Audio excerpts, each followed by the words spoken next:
Hello and welcome to Alchemy Radio, where the only thing we demand of you is that you keep an open mind. Thank you for tuning in, and hopefully you enjoy the show and variety of eye-opening guests we bring to you on a regular basis. Now, we're about to undergo a number of exciting changes here at Alchemy, including increasing our output to air weekly.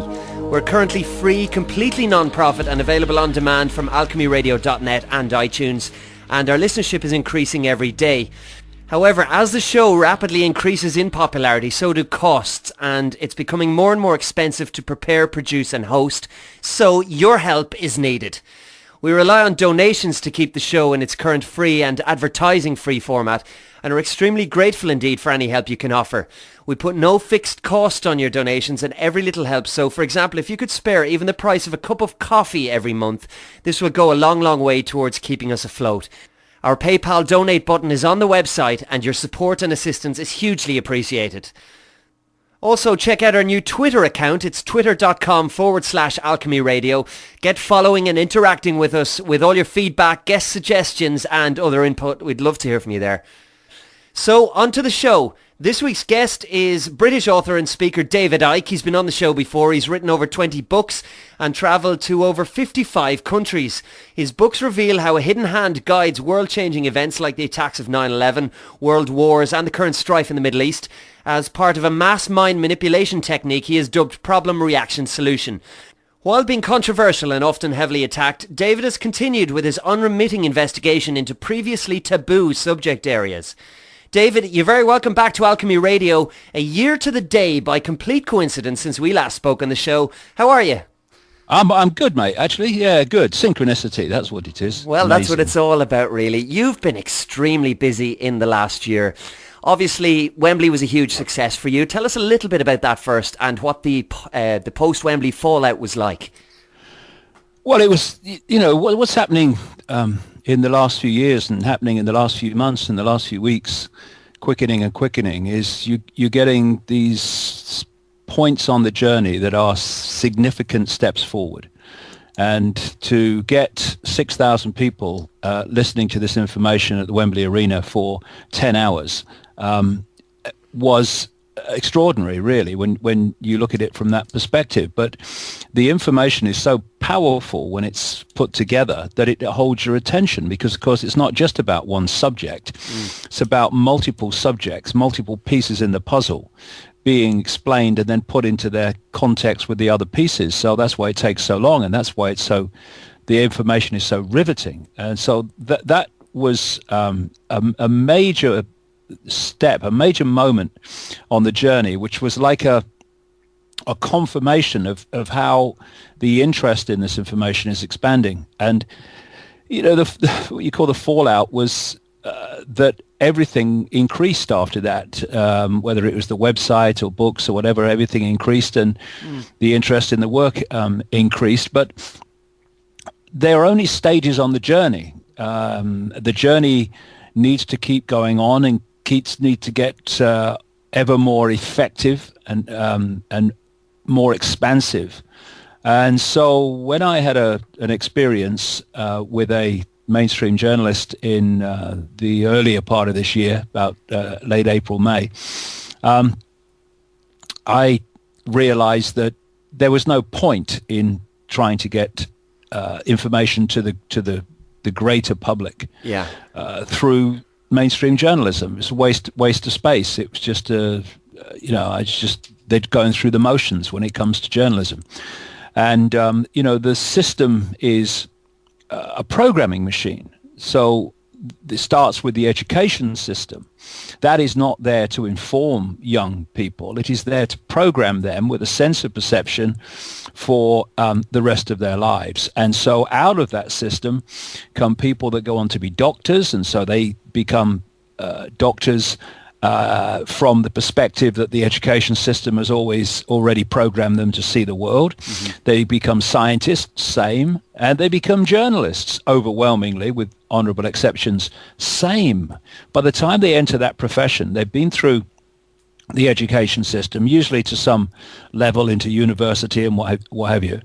And by that time, their view of the world is largely set by the repetition of the system telling them what that set perception should be.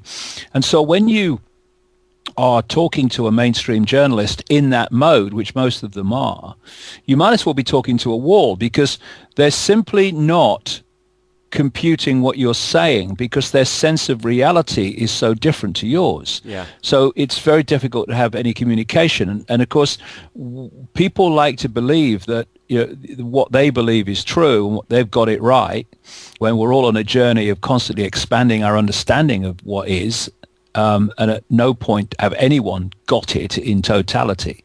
But they like to think that they got it right, and thus anyone that's saying something very different to their worldview and their view of reality must therefore have it wrong. This is the dynamic of any interview with mainstream media. And I had another one. It was with a journalist from the Sunday Times. I had the misfortune of reading it. Yeah, who came to write pages and pages, they told me, in their Sunday magazine, and had not even read a single page of any of my books. So that was well, it was good, really. I can only thank him for being so close-minded, because it brought me into a point that said, we got to do something else. Yeah.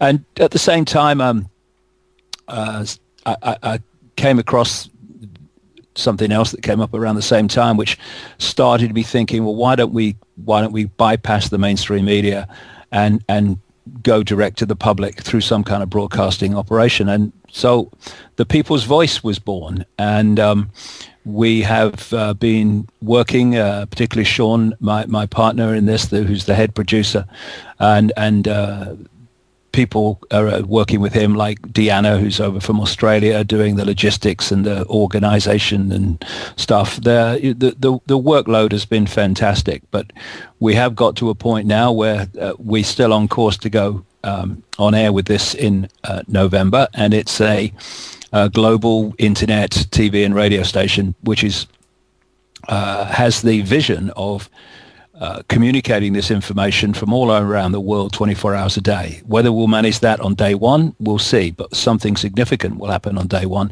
and we'll build from there if necessary. But that's another massive stage on this journey, because, you know, we could only raise £300,000 in an appeal to get the station on air, because we'd reached the point in this awakening where enough people wanted it and knew it was necessary. And, you know, we went for it when we, you know, were putting the idea together in the way that you jump off the edge of a cliff. I mean, you know, there is so many things to do, so much to do, so many challenges to make it happen, so much work and all the rest of it. But question, are we going to do it or are we not going to do it? Well, another question.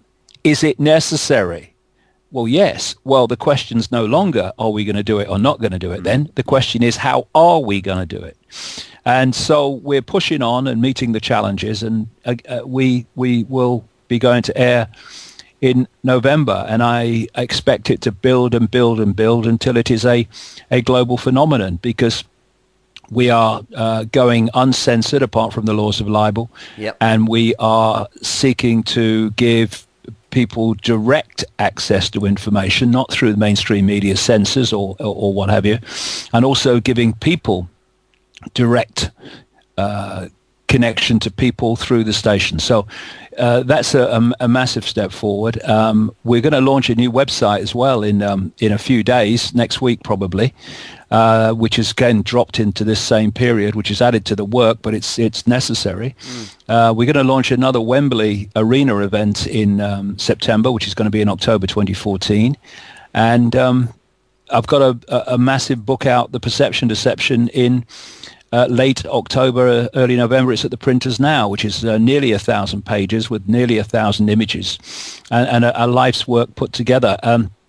So it is an amazingly exciting time, John, on so many levels, that is coming to fruition in so many areas, and it's going to be, you know, a roller coaster, and it's but a good one.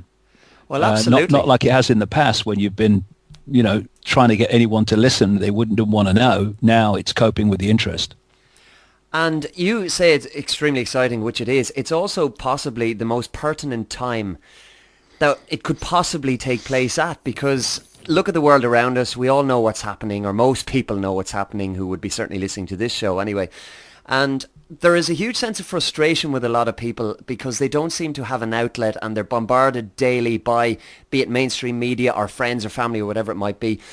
In the year since we last spoke, David, I've noticed a massive quickening in the awakening of people around me. I spoke at the time to you about how slowly but surely people seem to be copping on that all wasn't what it seems, and there seemed to be just a higher vibration emerging gradually over time. Well, over the last year, I've noticed just in my direct peer group and the people around me and family and friends, the quickening has been dramatic, to the point where I think if something like the People's Voice had launched this time last year, I think there would have been a little bit of, oh yeah, well that sounds pretty cool, and it would have been pushed maybe into the entertainment corner for people when they wanted to look at, in inverted commas, conspiracy theory for half an hour a week. Whereas I think now the number of people, since I've started speaking about it, and through your website and the various other outlets, when they've become aware of the People's Voice and what it is, there is a genuine excitement and it's almost like there's been a call to arms and people are responding to that. And for the first time in history, that's a positive thing as opposed to a negative thing. I'm really, really encouraged by it. Well, it's interesting. I have got the feeling from many people in their incredible support and interest for the People's Voice, almost a feeling of this is the last chess corral, in the sense that the awakening is moving, the quickening is moving. There's no doubt about it. What I called 25 years ago, the truth vibrations that was coming and was going to wake people up and open their minds to perceptions of self and the world, a reality that they never would have even dreamed they would have. This is happening, and it's happening on a bigger and bigger and bigger scale. But at the same time, that which is wishing to suppress that awakening and suppress people is also moving quickly. And so the attempt is to lock down all sources of alternative information. They're looking at ways to censor the internet and all that stuff. And so we need to get this up and running, and we need to get it into a situation, and we will, where they dare not take it down. And we are at a point now where the People's Voice, the concept of it, is absolutely vital that this takes off and this succeeds in the way it is going to succeed. Because, so many different areas of the free flow of information are being locked down. As I say, they're looking for ways to censor the internet, or we must have filters to save children from child pornography, when a lot of the people involved in that stuff are actually pedophiles that are seeking to do this. But also you've got the Leveson inquiry and all that stuff, which is to lock down and censor and shall we say seriously discourage the mainstream media from doing the modicum of journalism that it still does. And then you've got people like Bradley Manning and you've got Snowden, and they're being portrayed as basically, this is what happens to you if you take us on. This is what happens to you if you expose us, and all that stuff. And so the People's Voice is the vehicle it's got to cut through that, and it's absolutely vital, and it's something that must succeed and will succeed. But it's not just about conspiracy. It's about suppressed information across the whole spectrum of society. It's about giving people in music and bands the opportunity, and poets and comedians the opportunity to have a public profile and stage for their talent that the mainstream media won't give them and the corporations won't give them. It's going to have a massive presence on the station in terms of alternative health and exposing the big pharmaceutical and big biotech manipulations and GMO and all that stuff, but also positively, how do we overcome that? How do we improve our health, and looking at all these alternative ways to keep ourselves healthy that big pharma and its Codex Alimentarius, this food code as it's called, which is seeking to impose global regulation to stop people getting access to food supplements and nutrition and all that stuff. we'll be exposing all that as well. But the whole spectrum of subjects that you can think of, we'll be covering, and we're going to have live programs out of the UK. We're going to have what's that going to be? That's going to be 6 hours of live programming a day out of the UK. We're going to have hours of programming, live news programs out of America. It's going to come out of Los Angeles with input every day from Luke Rudkowski in New York. Excellent. Same at the weekends, and then locking and filling in between those live programs is going to, and other live programs are going to be lots of different subjects, that everything you can think of, and also programs about the awakening and how we can more efficiently open our minds to the greater consciousness. All these things. We're going to have, at the moment, we're planning 3 global mass meditations a day, 15 minutes a time, to get people to come together at the energetic level.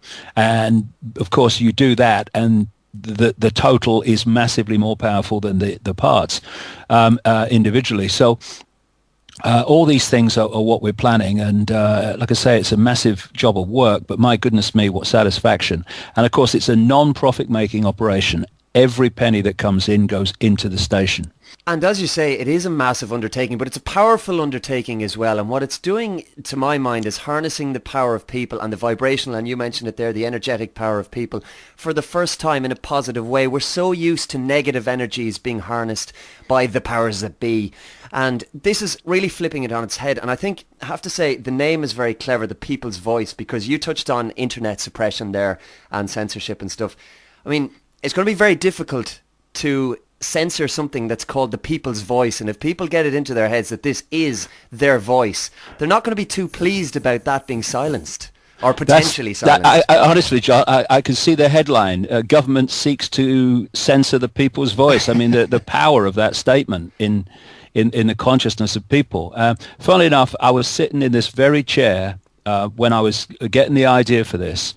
And as I sat here, all that was going round my head one morning was the people's voice, the people's voice, the people's voice, repeating. Yeah. And I thought, I'll have that one. That's good. I like that. So that's where it came about. It just came into my head out of nowhere. Brilliant. Well, I think it's a stroke of inspiration there in terms of that, because it's about power. Everything's about power and how power is perceived and what we do with our own power, how we choose to give it away or how we choose to retain it for ourselves. And I'm very interested in the mass meditation that you spoke about there, because I haven't heard of anything done on that scale, and I do think I'm a firm believer. It's not even a case of belief. I mean, who believes in anything really? But the power of meditation is there for all to see, should they choose to look at it. And it's been certainly a very good aid for me in my life over the last couple of years. And I think, as you said, that more than the sum of its parts, if people can get together and raise their vibration collectively, that's going to be an unstoppable force, because look at the sheer numbers that we have versus those that seek to suppress. It's incredible. The odds are stacked in our favour should we manage to actually mobilise. Well, I've said many times over the years, there's more than 7 billion in the target population.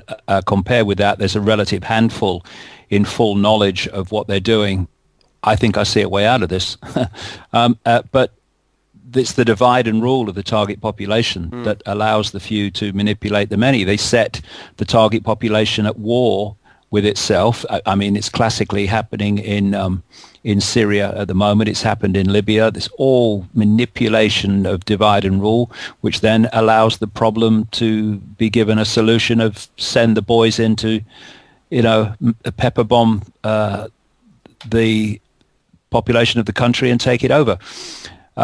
So divide and rule is a massive part of this. So we have to come together. And one of the things I want to do in the people's voice is have it as a vehicle for bringing people together. I don't care. Okay, you want to believe in Islam, you want to believe in Judaism, you want to believe in Christianity, you want to believe in, be an atheist or whatever. Well, be my guest, as long as you're not imposing on anyone else. But hold on a second. There is a common theme here. This is not a conspiracy to enslave Muslim people or Jewish people or atheists or Christians. It's it's a conspiracy to enslave all of us. So wouldn't it be a good idea if we just put down our beliefs for a second, kept them to ourselves, and then come together on what we agree on and what affects us all and all of our children and grandchildren, and instead of being divided and ruled by this nonsensical belief system or prison that people live in. But in terms of meditation and coming together where consciousness connects across the world, you've only got to look at the graphs of what happened on 9/11, when there is technology around the world that is measuring changes in the Earth's energy field, the Earth's magnetic field. And at the time that 9/11 was happening, and that global focus of attention is, this is it, energy flows where attention, or energy flows where attention goes. There was this enormous spike in the Earth's energetic field in terms of something impacting upon it. And that was caused by the global attention, negative in this sense, shocking in this sense, emotional shock, that was actually focused on that time when the world was becoming aware that 9/11 was unfolding.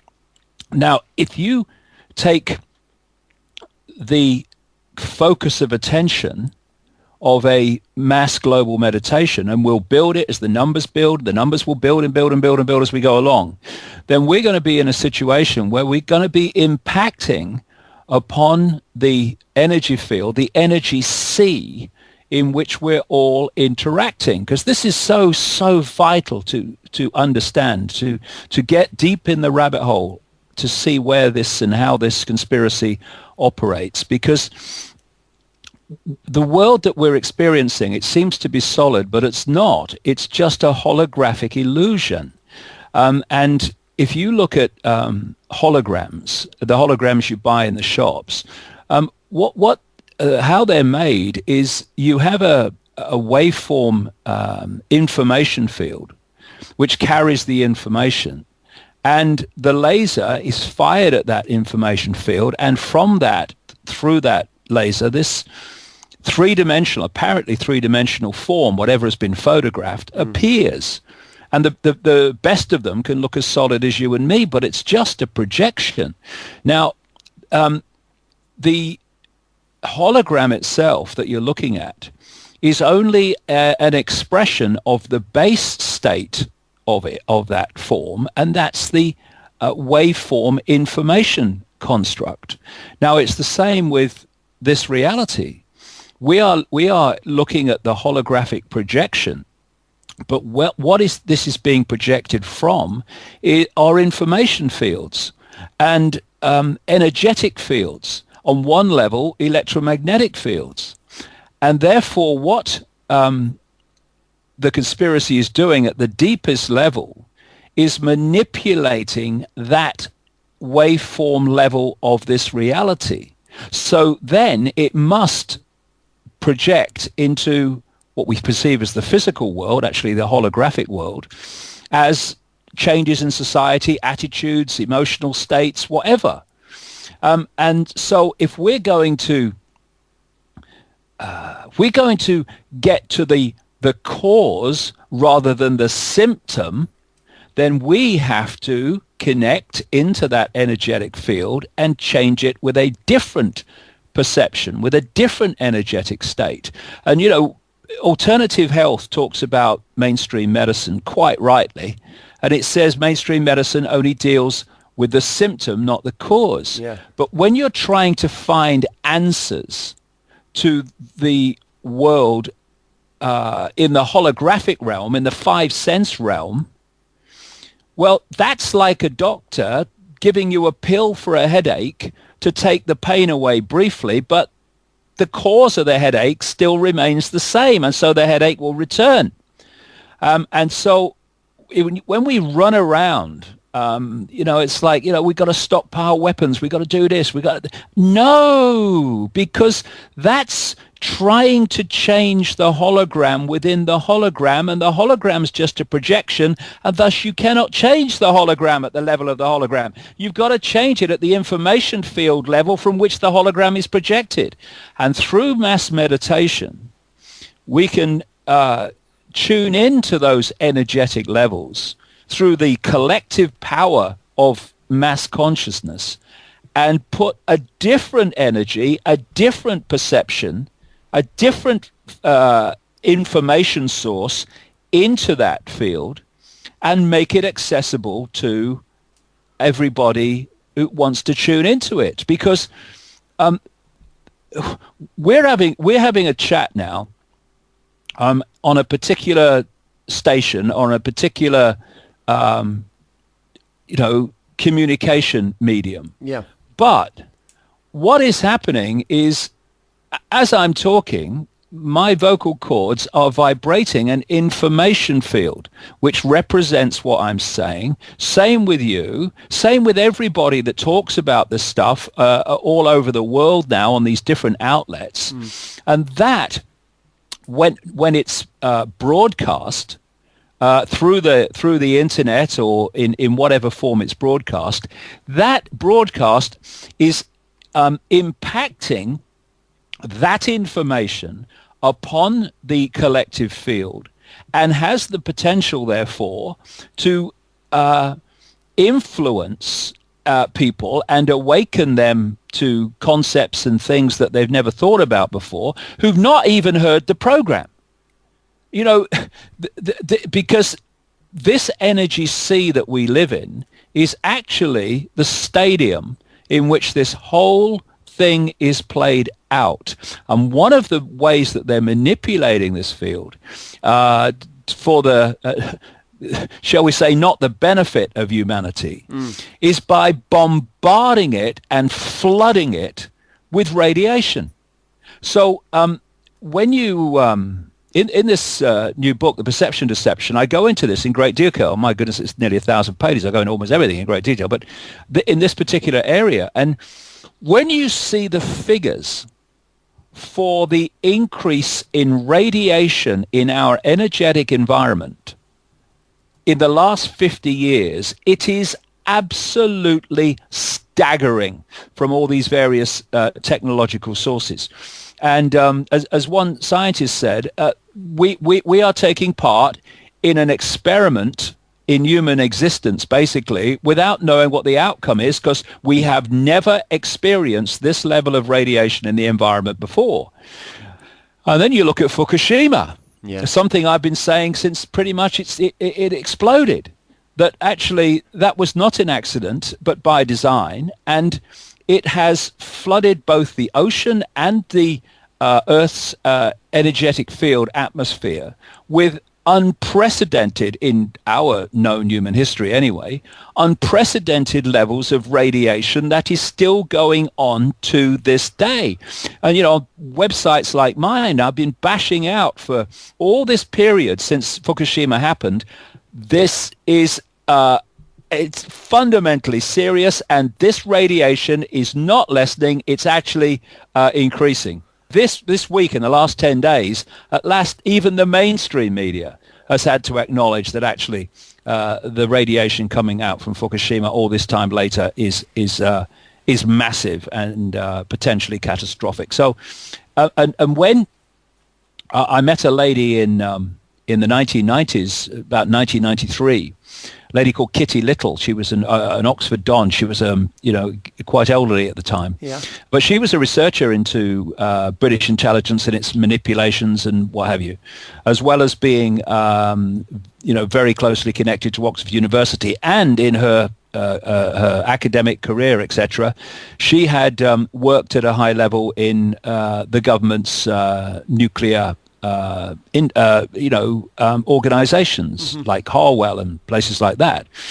And she told me, from the amalgamation of her experience in the nuclear field and conspiracy research, that the nuclear power was actually from the start created and promoted and brought into existence as a power source by the House of Rothschild. And you know, the House of Rothschild do nothing at the core level. Not everyone that's called Rothschild. I'm talking about the core level, and many of the Rothschilds are not actually called Rothschild. You know, there's so many people, shall we, of the bloodline that are not called Rothschild. It's unbelievable when you do the research. But at that core level, they will not do anything that isn't advancing this agenda for the Orwellian global state. So what I'm saying is, if they're doing that in terms of, and they've done that in terms of nuclear power, that is fundamentally important to this agenda. And when you think about it, John, we're talking about Fukushima.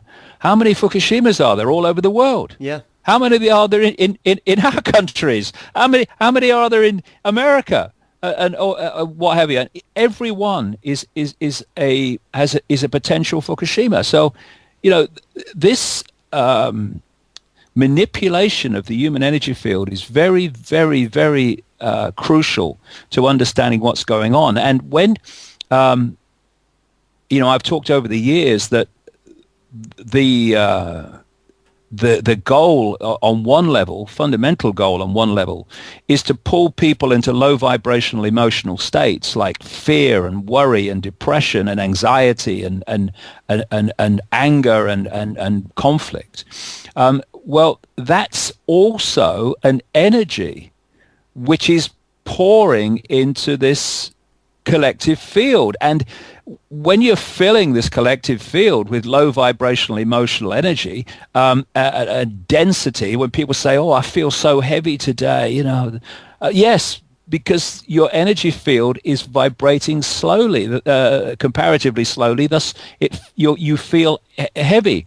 But this, in the same way that I was talking a few minutes ago about when we do an interview, we're putting this information into that field, and therefore people can be affected by that information. They don't even listen to the program. So all this low vibrational emotional energy that is pouring into the energy field can affect, and does affect, more than significantly, fundamentally, people who are connected to that field, i.e. humanity as a whole, to be pulled into that low vibrational state of density, which pulls you into the five senses and pulls you out of the more awakened consciousness. And when you look at the effect of this manufactured economic crash worldwide, John, not least in Ireland, to say the least, it's generated and continues to generate phenomenal amounts of low vibrational emotional energy from the fear and the worry and all the rest of it, and the consequences of what that has brought to people. So, you know, but this is what we're talking about now is something that in the arena of conspiracy research is hardly not talked about at all, but needs to be, because it's okay talking about banking scams and political scams, and I do massively, and it's important to do so. But this is where the whole thing's being orchestrated from. I like your analogy of alternative medicine versus a big pharma treating the symptom rather than the actual cause, because I think one of the big distractions for people, particularly in the realm of, say, conspiracy research or this kind of thing, is they are distracted by the symptoms and they don't necessarily realize that there is a root cause. And that's one of the reasons that initially I was attracted to your work and your books, because it really tied things together in a way, and it gave us all the different pieces of the jigsaw and then compiled the jigsaw for us, as opposed to just looking at one or two different kind of isolated elements. And I think it all comes down to energy. Everything, we are energy, everything around us is energy, and it's how that energy is manipulated. And the key for us as a collective is to divert that energy in a positive sense to raise our vibration, as opposed to the low vibrations that so many people are currently experiencing. I always love the old phrase that my mum used to say to me, to rise above. If something went on in school, for example, oh, just rise above it. And at the time when I was younger, I never understood that phrase. I thought, no, well, I just want to hit your man a smack, or I want to fight back, or whatever it might be. But as time goes on, I suppose what is time, but as my life goes on, as it currently is, I often think that phrase, rise above us, there's a deeper meaning to it, because essentially it's about raising your vibration so that the symptom, i.e. the fight in the schoolyard, is no longer the focus. And that just disappears if you can rise to a higher level. And I think, in a sense, correct me if I'm wrong, but I think that's what you're talking about with the mass meditation side of things. And I think the people's voice can be the conduit for that for the first time, certainly that I'm aware of, because this hasn't been done before. And its time has come at the perfect time. I mean, the synchronicity of it, it's a wave. It's just a wave that says, my time has come, let's go. It's interesting what you're talking about, because, when you come from this perspective of the basic form is energy, and what we call form, or the physical, is a projection of that information field.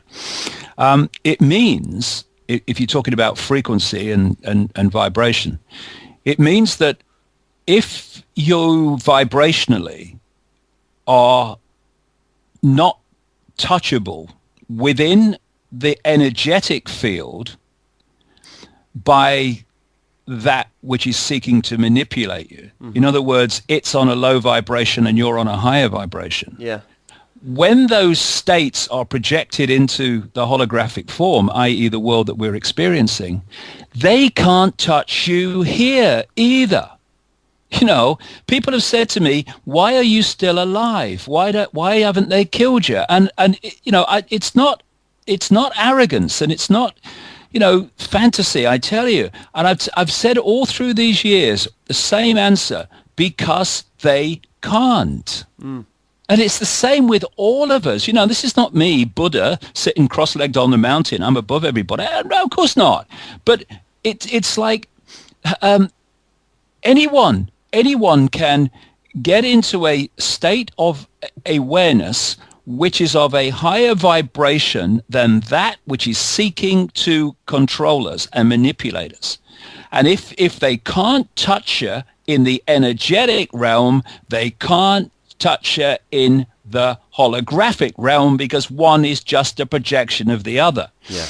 And this is why the alternative media, people say it's the alternative media, they talk about that. But actually the alternative media is an absolutely enormous spectrum. It goes from people and writings, etc., that are almost imperceptible from the mainstream media, right across to those of us who are questioning every aspect of human perception and human society. And so the mainstream media is not one thing. It's just a name for this vast spectrum of research and perception. And a great band of that spectrum is actually still in the five senses in terms of its perception of reality. And thus it has intellectually, it has seen that there is manipulation going on. It's seen that there's a manipulation to give more and more power to fewer and fewer people, to crush the majority economically and in all these other ways, and to manipulate wars of conquest. It's seen that, and rightly seen that, and rightly communicates that. But its point of perception is, in America particularly, is either religious, or it's taken mainstream science as its arbiter of reality and what is and isn't, what's possible and impossible. And this is why people like me, who are challenging everything and questioning everything, I am seen as crazy and ridiculous by most of the alternative media in the same way as I am by the mainstream, because basically those two groups are coming from the same perspective of reality. Yeah. And if the alternative media is going to move through this and see what is the totality of what we're dealing with, rather than, again, the symptoms, the manipulation of the banking system is a symptom. It's a means to an end. It's not the It's not the cause in and of itself. It is an expression of that which is causing it, and all these other things that are going on. But if you have a religious belief system, and the information that people like me are putting out is, if what we're saying is true, the religious belief system can't be true, then we are dismissed, not through evidence, not through research, but because if he's right, then my religious belief system can't be. And I've been on programs, and there's been a phone in, or I've been interviewed sometimes on a Christian station in America, and they're less interested in the information I've researched than do you believe in Jesus, And then you've got those that come from the mainstream scientific kind of view of the world in the alternative media, and they dismiss what I'm saying, and people like me are saying, because it doesn't fit with mainstream science, which is a Stone Age nonsense, most of it anyway, song sheet science I call it. And therefore they only go so far, and they won't keep going. And I think it's a real form of arrogance, really, and certainly naivety, to believe that here we are in this density, and somehow in the totality of forever we can suss everything we need to know. So it's between the covers of this book, it's between the covers of that book. I'm right, my book's right, not your book's not right, my book's right, and all that stuff. Or that mainstream science, which not too long ago thought this galaxy was the only one that existed, was, and not that long ago either, that it is the arbiter of truth, knowledge, and all that stuff.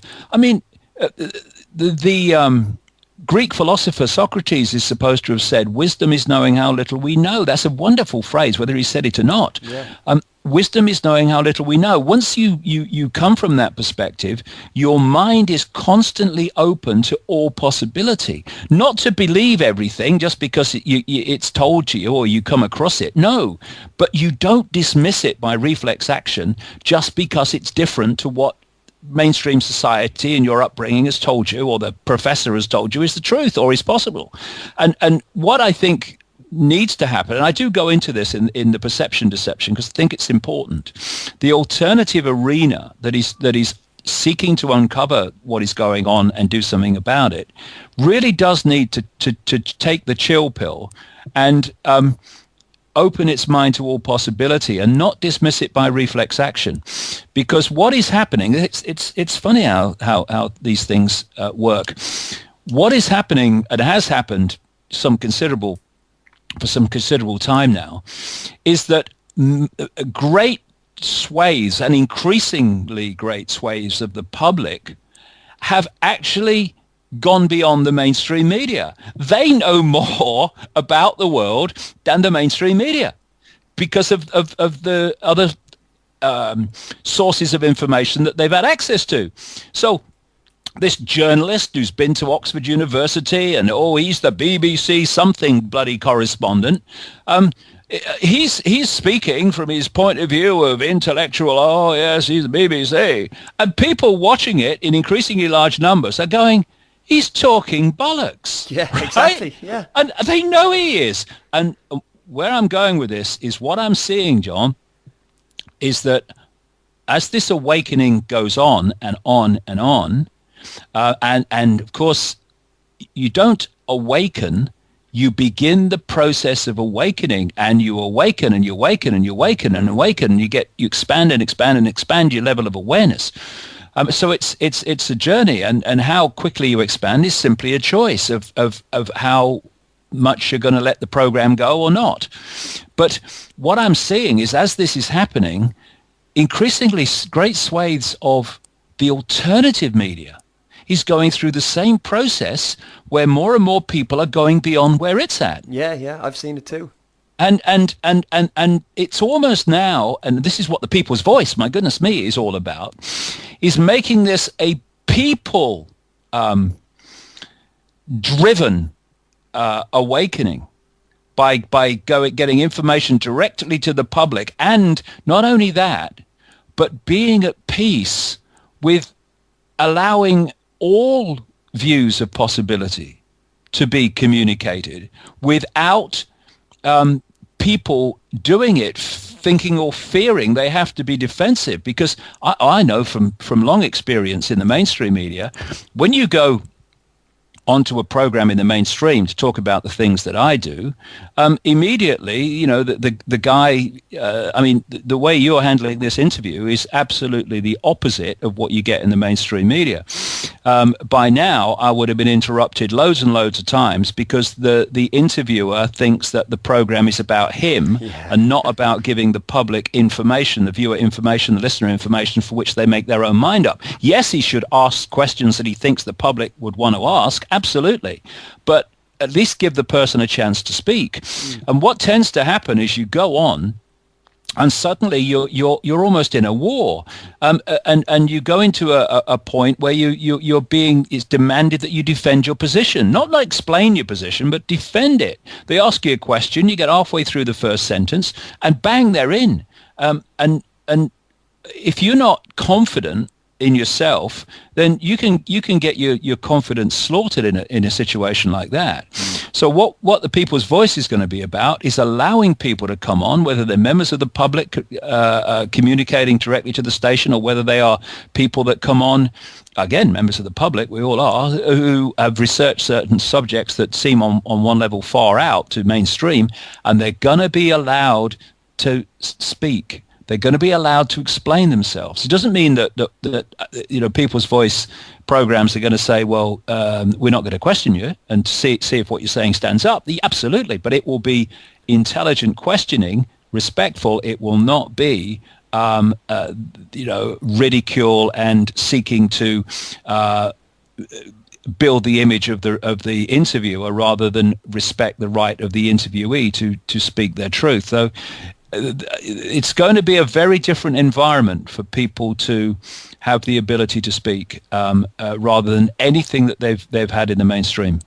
I think it's going to be entirely refreshing, and I think that perspective is one that has been sorely lacking for, well, as long as I can certainly remember in the mainstream. I remember, again, going back to when I was younger, when I was growing up, and there'd be something on the TV and I'd be sitting watching with my family. The big show in Ireland is called The Late Late Show, apparently the longest running Gay Byrne, right? That's right, yeah, Gay Byrne, who has since departed the show, and I think there have been 2 other presenters since, but that's still running donkey's years later. And I remember it was almost like a ritual in Ireland. Everybody huddled around the TV set on a Friday night and watched The Late Late Show. But I remember when Gay Byrne, who to my mind was a very good interviewer, and he was somebody who certainly pushed a lot of stuff out into the open, be it religion or whatever else it might be, and was responsible, I think, for highlighting a lot of the shite that went on in Ireland, to do with especially the religious orders and what else was going on. But since then, since Gay Byrne departed, and he was by no means perfect, none of us are,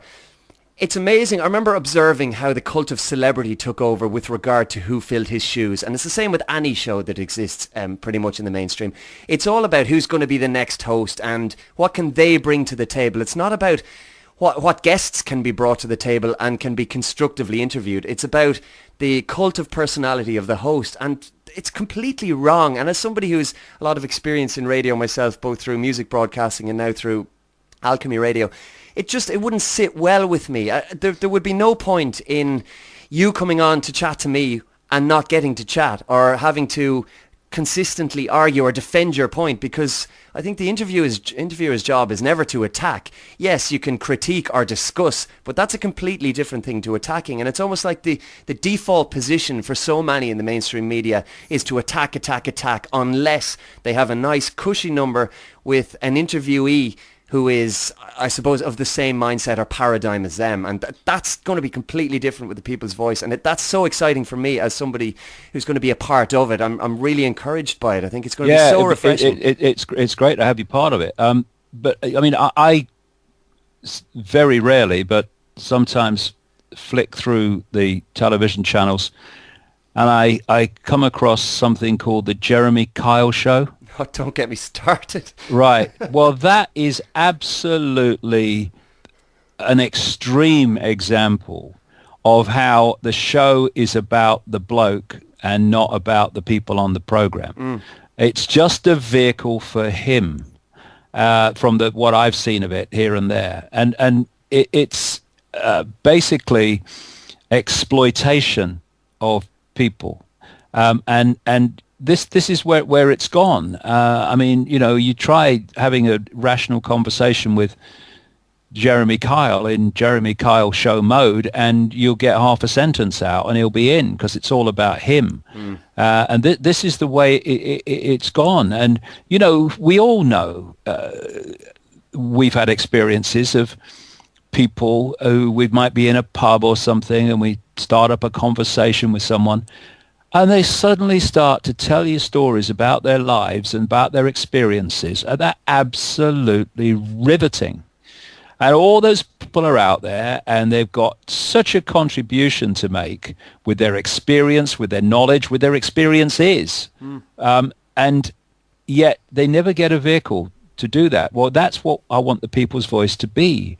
I want to unlock, or provide, not me, but provide the platform to unlock all this creativity. This is why we've got programs featuring bands of musicians and poets and artists. We've got a program called The People's Art, which is all about this. There's a number of programs I've got in this area. The question is, can we go with them all from the start? Because we're going to need a heck of a lot of editors to do this. But I've got a program which I'm calling the People's Program, which is people making documentaries. Right. And I've got another one called The People's Video, which is shorter videos that people have made on various subjects. Because you go on the internet and you go on YouTube and you see these brilliant videos of 5-10 minutes. You sometimes see a brilliant documentary of like an hour and a half, which have been done with no budget, off people's own bat, and it's absolutely brilliant, better than anything you'll see in the mainstream media in terms of information. And they get a few hundred, maybe a few thousand here or there, watches. Well, we want to give that a much bigger audience. So I've got another one, a program that, or actually not, might be a program, it might be just dropped in through the day, which I'm calling The People Speak.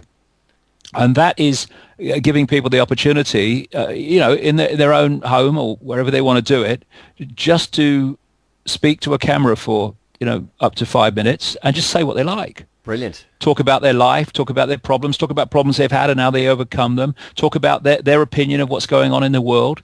And then there's The People's Art, which is Neil Haig, the guy who does the art for my books. He's going to front that, and it's going to feature, the artistic creativity of people. We're going to have it on the program, and we're also going to feature it on the website so people can, have it in still form, and they can sit there and look at it in detail for as long as they want. And all these things I have in mind to break the stranglehold on the communication of information and the expression of creativity that the mainstream media has imposed on humanity.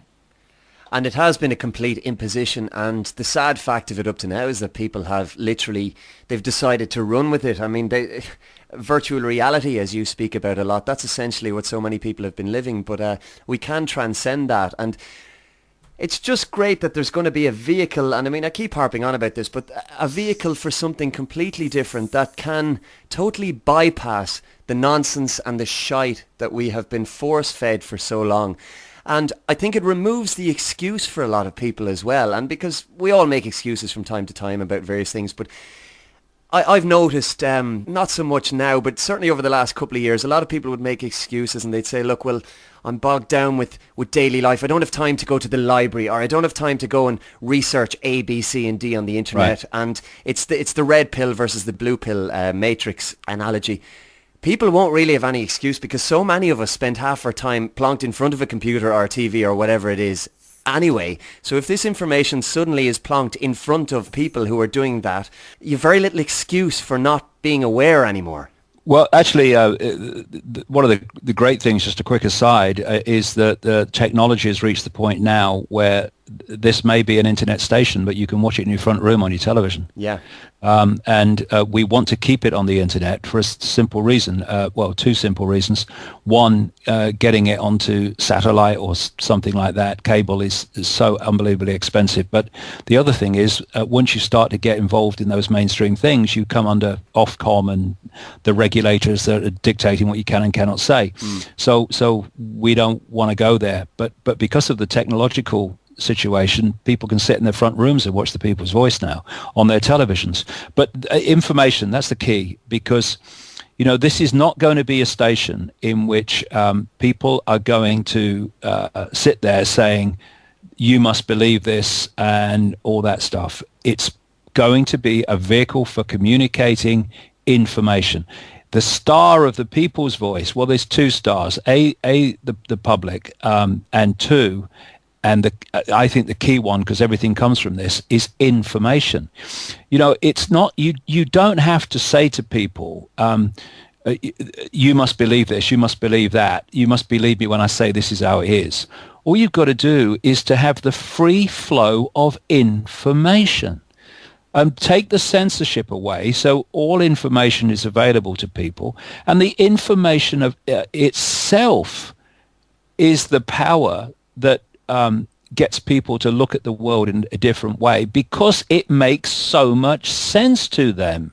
You see, if you come from the mainstream media's point of view and the mainstream scientific point of view, then homeopathy is impossible. It's ridiculous. You cannot heal or have any effect on anything if you dilute a substance to the point where there's no substance left, right? So from that point of view, which is Stone Age science's point of view and the education system's point of view, therefore the media's point of view, the journalists that have come through it, then homeopathy is ridiculous.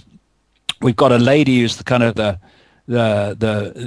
head medical advisor to the present government, who is saying homeopathy is basically a nonsense and it should not be available in any way on the NHS. And they're saying this because they're ignorant. They don't know what they're talking about. What happens in homeopathy, and this is where, once you explain it, so this is what the People's Voice will be doing, just explaining through information how something is not the nonsense that you think it is one thing the People's Voice will be doing. When you, well, let me tell it, put it this way, it'll make it simpler. At the Aerospace Institute in Stuttgart, Germany, they developed a way of photographing information in water droplets. And if you go on the internet, on YouTube, and you put in things like water has a memory, Aerospace Institute Stuttgart, you'll see about a 4 or 5 minute video where they're showing their experiments. And what they did with one is they got a big tank of water, and they put a flower in the water, just a flower, and they left it in the water for a bit, and then they took it out, and then they started photographing the information in individual droplets within that tank. Every single droplet had the flower's information in it. You could see the flower in the information. Incredible. What they then did was they got another tank of water, and they invited people from the local community to come up to take part in this experiment. And what they did, they give everybody, each one, a dish, and they asked them to go and take 4 droplets out of the big tank and put it in their dish. And then they photographed the information in the droplets. And what they found was that all groups of 4 droplets, in other words, each individual's droplets in the dish, were all different. But each 4 droplets within the same dish were virtually identical. Wow. So in the process of just taking a droplet from the tank and putting it in the dish, that water had absorbed the unique energy field of the person doing it. Here we go again, John. We're back to energy. Yeah. So when we look at the fact that water is an energetic field, and a flower is an energetic field.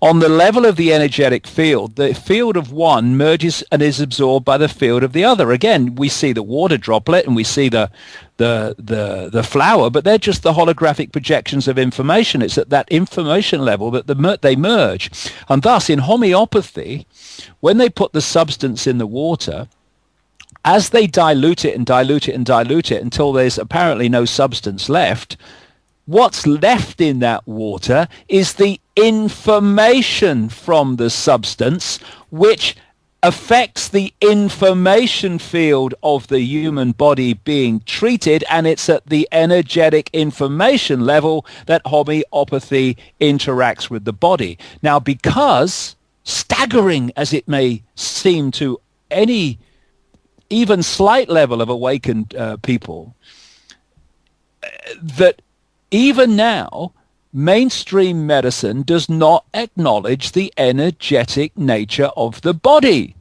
and thus to it and mainstream science and mainstream media, homeopathy is ridiculous because you can't dilute that much because it'll have no effect. Whereas when it's explained, and explained in relation to how reality really works, suddenly homeopathy becomes perfectly logical. And that's what I mean by information is the star, and information will do the job.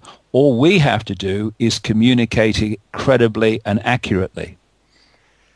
And I must say, David, I'm very much looking forward to that communication. I know you're slightly pushed for time, so give us the details, the People's Voice and the Perception Deception. When can we expect to see the light of day with both? Well, definitely with the Perception Deception. It's at the printers now, so we're looking at the end of October, early November being in circulation.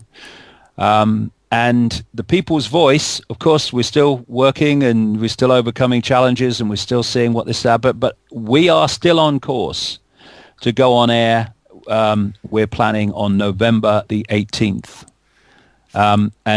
So, you know, when you think that we're fast heading into September, it ain't long to go. And we have a lot of work to do, but we see no reason at this time at all why that should not happen on November the 18th. And like I say, the vision is to go 24 hours. I certainly have I tell you, I've been working on the programming and contacting people around the world, as you know, because I contacted you. Yep. And getting all this various spectrum of different programs, and others are being suggested all the time as this creativity is tapped into. And so I could fill 24 hours of programming now, but it's whether we have the funds and whether we have enough people like editors to get those programs to air. That's the only question. But certainly on November the 18th, unless the world falls apart, we will be going on air with something very, very substantial, and from that will come the vision. Well, I don't think the world is going to fall apart anytime soon if we can do anything about it. Quite the opposite. We're going to put it together again. Now you said it. I have the power, you have the power, we have the power. David Icke, it's been great having you on Alchemy Radio. The next time we speak on this show, it will be as a part of the People's Voice, which is it's hugely exciting.